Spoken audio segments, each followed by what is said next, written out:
come and join me for 3 mistakes that I've made in my garden this month. Now, the reason I wanted to talk to this was because that is one of the biggest things I see holding my clients back is the fear of making mistakes when it comes to gardening. So if you're new here, welcome. My name is Kendall Marie Platt. I'm a horticultural therapist, and I am on a mission to get women off of their phones and into their gardens as the antidote to burnout, because the answer does not lie in the depths of your mobile phone. It absolutely does, however, lie by getting in nature and getting, everything out in the safety of your garden. So welcome. You are so welcome here if you're new. And if you are not, then welcome back if you haven't been for a while. So I do these live episodes of Adventures with Flowers TV every Tuesday at midday. Hey Lizzie, hey Jan, hi Peter. Now it would be really interesting actually if one of you could try and write something in the comments and let me know. Because I've been having a bit of an issue in that people are unable to comment on my videos, despite me saying that, they should be able to regardless. People have been getting a message that says, like, please upgrade, which is so frustrating. If you are trying to do that and you are unable to, then please just hit the little heart so I know that you're trying, so I can feed back to Substack again and say, please, can you sort this out? Because it's very frustrating. Anyway, enough of my Substack woes. We are going to be talking about the 3 mistakes I've made in my garden this month. Now, one of them is located behind me, and I'm going to have a little sip of my tea and then I'm going to take you closer to inspect what's going on. Oh, yes, good. Not too hot. Not a fan of too hot tea. Right, so this is my nectarine tree. Can you see, as we get up close here, what is going on? Can you see these leaves are kind of like going all curly and horrible? This is a disease called peach leaf curl. Now, as you can see, my nectarine is growing against this brick wall here in my garden. And what I should have done, and the mistake that I have made, and actually it's not just a mistake this month, but it's been particularly bad this month because it's been so rainy here in this part of the UK. I'm in the south of England, if you weren't sure. But what I should have done was, and I'm going to do for next year, my husband will be delighted because he is absolutely my DIY expert. When I say to him, I want to create this thing, how can we do it? He's the one that comes up with the ideas. I want to create, and what I should have done was created some kind of frame that comes off of the garage here and down to protect the nectarine tree from the wet. Because what happens is, once the disease gets in, it then gets spread by the rain. And so that is why it's not just one bit of my tree, it's like loads of the tree. So what I need to go through and do is to pick off all of these slightly curly, can you see that one there? It's gone really horrible. Pick off all of these slightly curly ones, because what happens is they prevent any fruit from forming. So I planted this tree a few years ago now with the view that I would have loads of lovely nectarines. And for a few years, we did get a couple of nectarines, and then this disease set in. And I have been neglecting it, if I'm really honest, and not taking action to actually improve the health of the tree. So I'm saying it to you now, and hopefully you're going to hold me accountable to actually do it for next year, because it's taking up quite a bit of space in my garden. I want things that I put in my garden to earn their space. And so therefore I want to be getting those lovely nectarines from my tree. And at the minute, because this disease is kind of taking over and I'm not protecting the tree, it is not giving me what I want. So it's getting to the stage now where I'm like, right, either I need to get rid of the tree completely and put something in its place that is going to produce, or I need to actually give the tree half a chance and try and cover it. So watch this space for a little DIY project, probably over the winter, of something that my husband is going to be delighted that I'm going to ask him to help me with. Now, the second thing, actually, before I do, I'm just going to have another little sip of my tea. What are you having, a tea or a coffee? It's got to be tea here, haven't it? I have a coffee first thing in the morning, but lunchtime, it's bloody cold here. I was meant to be doing a photo shoot in the garden today, but I had to cancel because the weather was so blooming appalling. So that's a bit disappointing. But I'd even bought loads of nice cake to have, but there we go. Hopefully it'll save until we reschedule. Right, on to the second thing then. Now, the second thing is over here. Well, I say that it's over here. It's over pretty much all of my garden, which is kind of the issue. I'm going to just put you down here.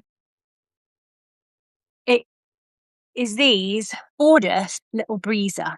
Okay. So these guys, lovely. Can you see how they're moving in the wind, and when they knock together, they make what the most lovely sound. They are one of my favourite things to plant in a garden as a sensory plant for sound, just because when the wind whips through them, they make the loveliest sound. They're also really lovely for cutting and arranging to go in bouquets. And I also dry a load, and I use them in my wreaths when I do my Christmas wreath workshops that I host here in the garden and in my workshop. So they are really, really good to have in the garden. But I'm just going to give you a bit of an indication here how much they have taken over. They are literally as far as the eye can see down the border. And now they are actually, can you see there where the border's supposed to be? It's supposed to be round here. And they are actually now spilling out into the driveway. So that is the only thing about them, is they are a bit of a thug, and I should have been on top of pulling them out, because each little thing here is a little seed head. So I really, in the next I might even be too late actually, but in the next few days, I really need to start digging some of those up, because they are just taking over the border.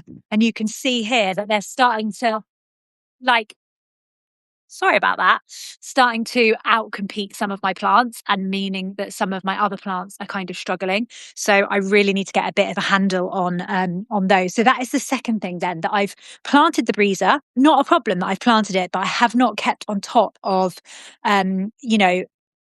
of pulling it out and harvesting it before it starts spreading its seed everywhere. And now, like I said, it is starting to outcompete some of my other plants, which, I'm missing. Every year I'm like, oh, where's that plant that I had last year? And then it hasn't grown, or it's got completely destroyed, because the breeze is just completely outcompeting it.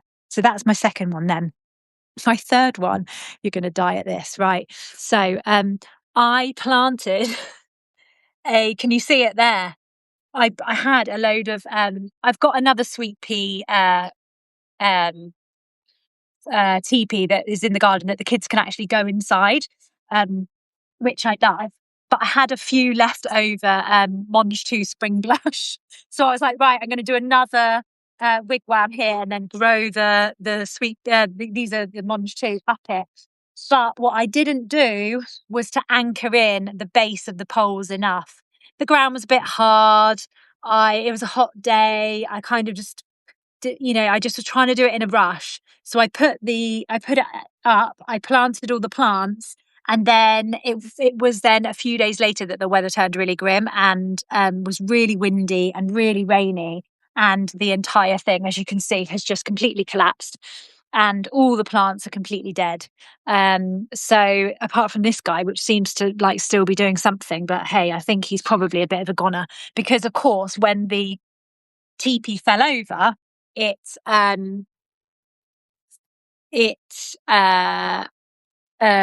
took all the plants out with it. Like sorry, I'm just extending my tripod here so I can actually put that down at a good angle, so you don't have to just look at my stomach.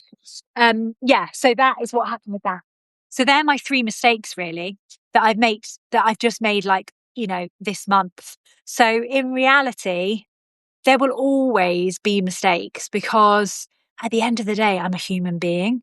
And you could have like an encyclopedic gardening knowledge, and mistakes will still happen. And actually, even if you didn't make the mistake, Mother Nature's sure going to throw you a bit of a curveball. Like, look, in the UK at the minute, it's really cold and really raining, and we're in the middle of May. And that has caught a lot of people out with frosts. And planting things out too soon. So I guess what I want to say is that it's unavoidable to make mistakes when gardening. We all do it. So I really want you to take from this video that sometimes it is about allowing yourself to make those mistakes, allowing yourself to be a beginner, allowing yourself to just give it a go. But I do also understand that is kind of terrifying for those of us who grew up in a school system that, told us off every time we like stepped out of line or made a mistake. Sometimes it's not safe for our nervous systems to try a new thing because we're worried that we're going to make a mistake. So if you are willing to give it a go, make a mistake, and just see how you get on, then please do get in your garden, and give that a go. But if you feel like there's something still holding you back and you need somebody to give you a bit of a jump start into your garden to actually get you start taking action and do it alongside of you, then I have 3 spaces available in May for a garden power hour, which I would love to support you in. Either I will meet you in your garden if you are local to where I live, which is just outside of Reading in the UK, in the south of the UK, or we can do it online. So the way that we do it online is I get in my garden, you get in your garden. I actually show you how to do the things that you need to do in your garden to start taking that action. So it might be that you're pruning something and you're a bit unsure how to do it and you're worried you're going to make a mistake. I'll do it alongside you in my garden so you can see exactly where you need to cut and what you need to do. So the benefit of this really is that you have the convenience of someone coming and doing it alongside of you. So you can be sure that you know what you're doing, which, let's be honest, is going to give you confidence to keep on going. You're going to have clarity after it. You're going to know what you need to do to move your garden forward and to do it in a way that actually makes you feel good and doesn't like freak your nervous system out. And then the last thing is that I'm going to do this with an inordinate amount of care. I think if you've not met me before, then you might not know this. But if you've been in my world for a while, you will know that my superpower is holding space for people, for their emotions, for all the big stuff that comes up when we're in the garden. But let's be honest, that's why we want to get in the garden and get off of our phones and get in our garden so we can actually let those emotions flow and get them out of us into the soil. So yeah, I know there's a huge rise around people using AI for gardening advice. And whilst I think that is great in terms of time saving, 2 things: it's not always accurate, and it's certainly not bespoke to your garden and your life situation. 3 things actually. But the third thing is AI can't possibly teach you how to garden in a way that actually is a caring way and actually is not going to, like I said, set your nervous system alarm bells ringing.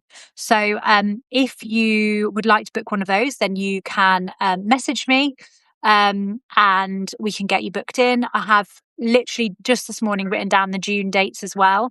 So drop me a message and I can send you the dates and the link to book in.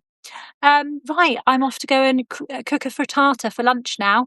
So yeah, have a gorgeous day and I hope to speak to you all soon. I'm guessing by the fact that nobody said anything in the comments means I'm going to have to go and do battle with Substack yet again. Wish me luck at that. Otherwise, I shall see you next week. Not sure on the topic yet because I like to, keep it fresh. But if there's something in particular that you would love for me to talk about on one of these lives, then please do message me. I'm always open to thoughts and ideas. But have a lovely week. Get off your phone and get in the garden. See you later. Bye.